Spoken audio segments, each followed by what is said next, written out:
انسان کی زندگی میں جو چیزیں اسے بہت زیادہ نقصان دیتی ہیں اور بہت پیچھے چھوڑ دیتی ہیں، دنیاوی معاملات سے لے کر روحانی، اخلاقی، قلبی اور قرب الہی کے معاملات تک کو جو چیزیں نقصان پہنچاتی ہیں، ان میں ایک بڑی چیز غفلت ہے۔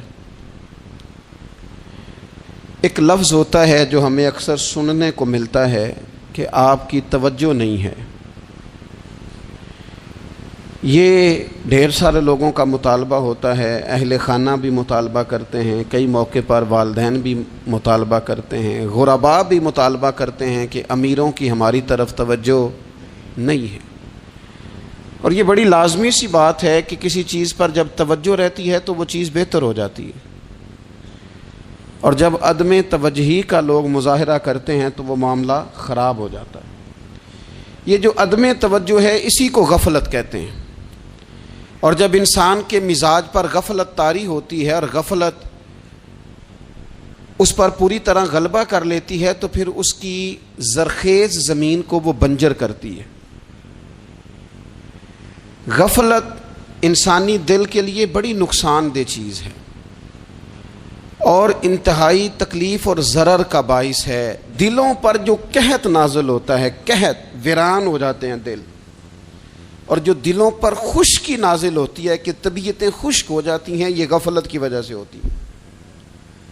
جو لوگ غافل ہو جاتے ہیں نا، اپنے معاملات کا دھیان نہیں رکھتے، دیکھیں نا، آپ کو کھانا کھاتے بھی غافل نہیں ہونا چاہیے۔ اگر کھانا بھی غیر معتدل کھا لیا جائے تو وہ انسان کی طبیعت کے لیے باعث ضرر بن جاتا ہے، نقصان کا باعث بنتا ہے۔ بات کرتے ہوئے بھی غافل نہیں ہونا چاہیے، کئی دفعہ جملے ایسے نکل جاتے ہیں جو انسان کے لیے پھر شرمندگی کا باعث بنتے ہیں۔ انسان کو غافل ہو کر کوئی کام نہیں کرنا چاہیے، غافل ہو کر، مدہوش اور بے ہوش ہو کر نہیں۔ غفلت دل کو ویران کرتی ہے، طبیعت میں خشکی لاتی ہے۔ غافل کبھی نہ بنے۔ قرآن مجید فرقان حمید نے ارشاد فرمایا کہ اقترب للناس حسابہم، فرمایا لوگوں کے حساب کا وقت قریب آ گیا، وہم فی غفلۃ معرضون، اور وہ ابھی بھی غفلت میں منہ پھیرے ہوئے ہیں۔ ٹائم آ گیا حساب دینے کا، لیکن وہ ابھی بھی غافل ہیں۔ ہمارے جو زیادہ تر نقصان زندگی میں ہوئے ہیں وہ صرف ہماری غفلت کی وجہ سے ہوئے۔ ہم نے چیزوں پر توجہ نہیں دی، چیزیں گڑبڑ ہو گئیں۔ جس آدمی نے پھول لگائے ہوں، پھل لگائے ہوں، کھیتی لگائی ہو، وہ دانہ ڈال کے پانی دے کے فارغ نہیں ہو سکتا، اسے توجہ کرنی پڑتی ہے۔ اور کسی نے کہا تھا مالی جیندے ہون تو پھر بوٹے سوکھدے نہیں۔ اگر موجود ہونا ان کو سینچنے والا، رکھوالی کرنے والا، تو پھر ان کی جڑیں کبھی خشک نہیں ہوا کرتی۔ ہماری جو غفلتیں ہیں یہ بڑی ضرر کا باعث ہیں، نقصان کا باعث، اور مجبوری معاف ہوتی ہے، غفلت معاف نہیں ہوتی۔ اسکول میں پڑھتے تھے، مدرسے میں پڑھتے تھے، تو ایک مجبوری ہو گئی جی، خدا نہ خواستہ گھر میں کوئی پریشانی ہو گئی تو اساتذہ اس پر سزا نہیں دیتے۔ کوئی خوشی کا موقع ہے گھر میں، فیملی میں کسی کی شادی ہے، اساتذہ اس پر سزا نہیں دیتے۔ لیکن اگر کبھی پتہ چلتا تھا نا کہ یہ گھر سے تو آیا تھا لیکن مدرسے نہیں آیا، یہ اسکول نہیں آیا، رستے میں غافل ہو گیا، تو یہ بات خوفناک تھی۔ یہ قابل سزا جرم تھا کہ تو غافل ہو گیا اپنی پڑھائی سے، تو گھر سے آیا اور یہاں نہیں آیا۔ غفلت قابل سزا ہوتی ہے، مجبوری کی معافی ہوتی ہے۔ ہمارا آج کل جو مسئلہ ہے وہ غفلت کا ہے۔ ڈھیر سارے لوگ ہیں، سمجھدار بھی ہیں، سیانے بھی ہیں، معاملہ فہم بھی ہیں، باشعور بھی ہیں، تعلیم کی ڈگریاں بھی رکھتے ہیں، لیکن اگر ان کی زندگیوں کی تکلیفوں کو دیکھا جائے اور بے آباد روح کو دیکھا جائے اور سجدوں سے ان کی دوری کو دیکھا جائے تو ایک ہی بات سمجھ میں آتی ہے کہ پتہ سارا ہے لیکن لے ڈوبی ہے غفلت، توجہ نہیں کی۔ لائق بچہ بھی نالائق ترین زندگی گزارتا ہے، اس لیے کہ اس کے لائق ہونے کے ساتھ ساتھ اس کا توجہ کرنا بھی تو ضروری ہے نا۔ نرے لائق کا کیا فائدہ اگر وہ محنتی نہیں، اگر وہ توجہ ہی نہیں کرتا، اپنا سبق دھیان سے سنتا پڑھتا ہی نہیں، تو جتنا مرضی لائق ہو پیچھے رہ جائے گا۔ اور کئی نالائق ہوتے ہیں، رٹا لگا کے پاس ہوتے ہیں، پر چلو رٹا تو لگاتے ہیں نا، محنت تو کرتے ہیں نا، جد و جہد تو کرتے ہیں۔ کئی نالائق جد و جہد کے باعث آگے گزر جاتے ہیں، اور کوئی اسی چکر میں رہ جاتے ہیں، میں بڑا لائق ہوں، کل پڑھ لوں گا، پرسوں پڑھ لوں گا، ہفتہ تیاری کر کے پاس ہو جاؤں گا۔ اپنی زندگی سے غفلت کا پردہ اٹھائیں، اور غفلت اس کے لیے فیصلہ کرنے کی ضرورت ہوتی ہے، پلاننگ کرنے کی نہیں، فیصلہ کرنے کی ضرورت ہوتی ہے کہ میں نے اب غفلت کرنی۔ ہم نہ جب بھی کوئی پروگرام بناتے ہیں تو منصوبہ بندی شروع کر دیں، منصوبہ بندی نہ کریں، فیصلہ کریں، کہیں کہ میں نے غافل نہیں ہونا۔ غفلت غرق دنیا کا نام ہے، اپنے آپ کو غفلت سے بچائیں۔ آپ دیکھیں حضرت کعب بن مالک رضی اللہ تعالیٰ عنہ فرماتے ہیں، بخاری میں موجود ہے، فرماتے ہیں کہ جنگ میں پیچھے رہ گیا تھا، میرا خیال تھا کل چلا جاؤں گا، گھوڑے اور سواریاں میرے پاس تیز ہیں، مضبوط ہیں، پرسوں چلا جاؤں گا، تیزی سے بھاگ کے میں پہنچ جاؤں گا، میں قافلے کے ساتھ شامل ہو جاؤں گا، لیکن بس تھوڑی سستی ہو گئی، ذرا غفلت ہو گئی۔ آپ فرماتے ہیں جب سب لوگ چلے گئے حضور علیہ السلام کے ساتھ جہاد میں اور میں پیچھے رہ گیا، تو پھر جب چند دن گزر گئے اور محبوب کے واپس آنے کا ٹائم ہو گیا، تو اب میں غور کرتا سمجھتا تو مجھے مدینے میں یہاں بزدل لوگ نظر آتے، اور کون نظر آتے؟ جو منافق تھے، وہ منافق بزدل دکھائی دیتے، یا مجھے عورتیں اور بچے دکھائی دیتے۔ میں پریشان ہوا، حضور واپس آ گئے۔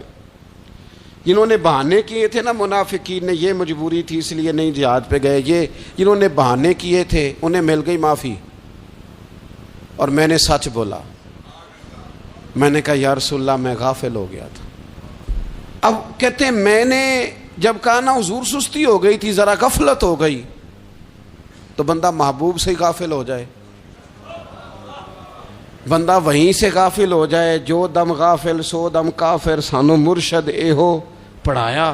جب کہا نا حضور وہ غلطی ہو گئی، کوئی مجبوری نہیں تھی، تو فرماتے ہیں باقیوں کو معافی مل گئی، میرے ساتھ حضور ناراض ہو گئے۔ ایک دن نہیں، 2 دن نہیں، 50 دن حضور ناراض رہے۔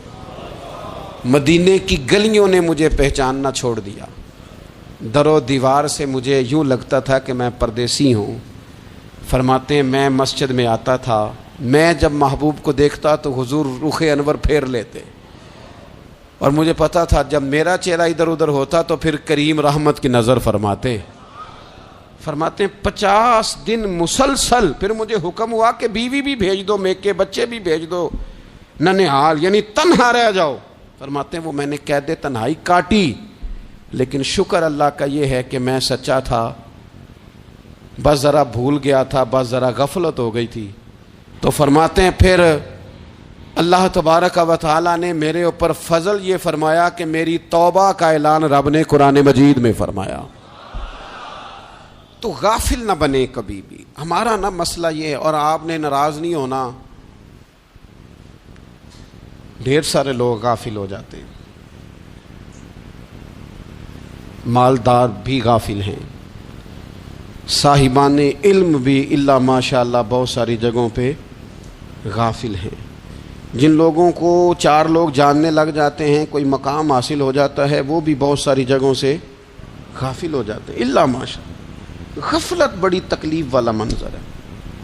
جو لوگ سمجھتے ہیں نا میں اب گڈ بک میں آ گیا ہوں، اب میں اچھا ہو گیا ہوں، اب میرے لیے خیر کہا جاتا ہے، مجھے اچھائی شاید یہ مستقل میرے ساتھ رہے گی، تعریف ہی ہوگی ہمیشہ، وہ بھی غافل ہو جاتے ہیں۔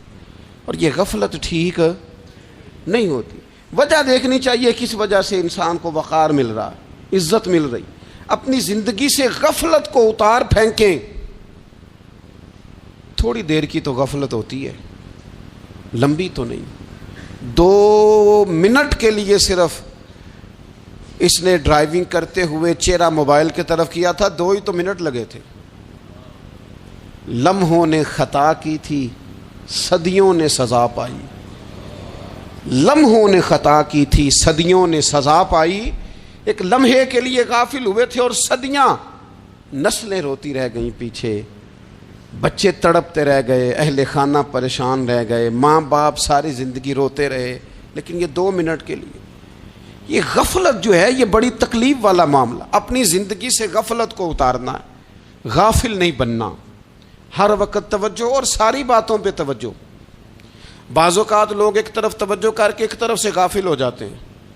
نہ، توجہ ہمہ پہلو رکھنی ہے. ہمارے ذمے جتنے بھی حقوق ہیں ان سب پر توجہ، ہر چیز کا خیال. ایسا نہ ہو کہ عبادت کرتے رہ جائیں اور حقوق العباد ہم سے چھوٹ جائیں، اور حقوق العباد اتنے زیادہ ادا کریں. صاحب مجھے کہنے لگے ایک دفعہ بڑے وثوق کے ساتھ کہنے لگے جی معاذ اللہ سما نہیں جی ٹائم ملتا پھر نماز دا کی کریے، روزی کمانا بھی تو عبادت ہے نا. تو میں نے کہا آپ نے عبادت کرنا ایک حصہ قبول کیا ہے، آپ نے کل عبادت نہیں قبول کی. عبادت کل ہے، ہمہ پہلو. ایک حصہ آپ قبول کر کے نکل گئے اور باقی آپ نے چھوڑ دی. تو کسی ایک طرف سے بھی غافل نہیں ہونا.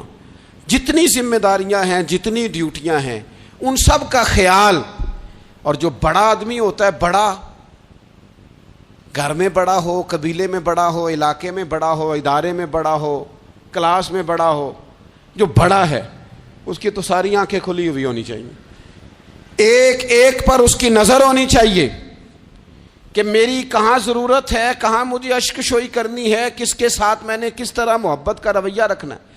غافل نہ بنے. اچھا جی اب کیسے پتہ چلے گا کہ ہم غافل ہیں؟ یہ کیسے پتہ چلے گا؟ آپ کسی بندے سے بھی پوچھ لیں حالات کیا ہیں تو کہتا ہے اللہ کا شکر ہے کبھی کسی کا دل نہیں دکھایا، اللہ کا شکر ہے جی زمانہ ہو گیا 5 نمازیں پڑھتا ہوں، اللہ کا شکر ہے جی. کیسے پتہ چلے گا غافل ہیں؟ پہلی علامت ہمارے علماء اور صوفیاء نے غافل بندے کی لکھی ہے. اس آئینے میں نے اور آپ نے اپنا آپ دیکھنا ہے. غافل بندے کی پہلی علامت یہ ہوتی ہے کہ وہ دنیاوی کاموں میں چست ہوتا ہے اور اللہ اور اس کے رسول کی فرما برداری میں سست ہوتا ہے.